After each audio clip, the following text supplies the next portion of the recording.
ಕೋತಿ ಮತ್ತು ಅಳಿಲು.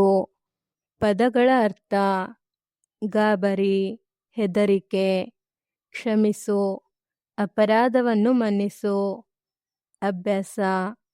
ಈ ವಾಕ್ಯಗಳಲ್ಲಿನ ಬಿಟ್ಟಿರುವ ಪದವನ್ನು ಮಕ್ಕಳಿಂದ ಹೇಳಿಸಿ.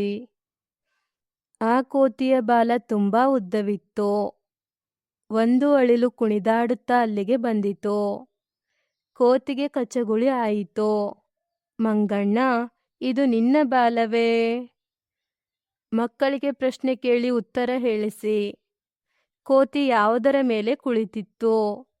ಕೋತಿ ಮರದ ಮೇಲೆ ಕುಳಿತಿತ್ತು. ಕೋತಿಯ ಬಾಲ ಹಿಡಿದು ಯಾವುದು ಜೀಕತೊಡಗಿತು?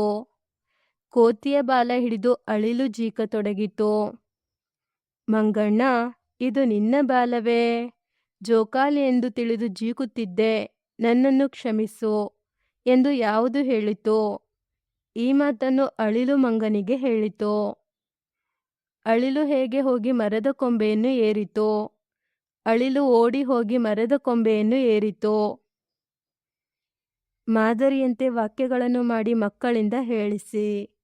ಮಾದರಿ: ಕೋತಿ, ಮರ, ಬಾಲ.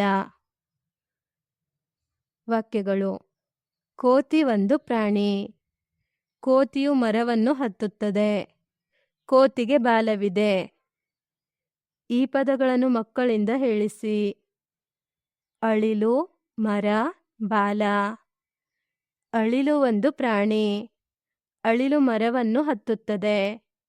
ಅಳಿಲಿಗೆ ಬಾಲವಿದೆ. ಧನ್ಯವಾದಗಳು. Don't forget to subscribe.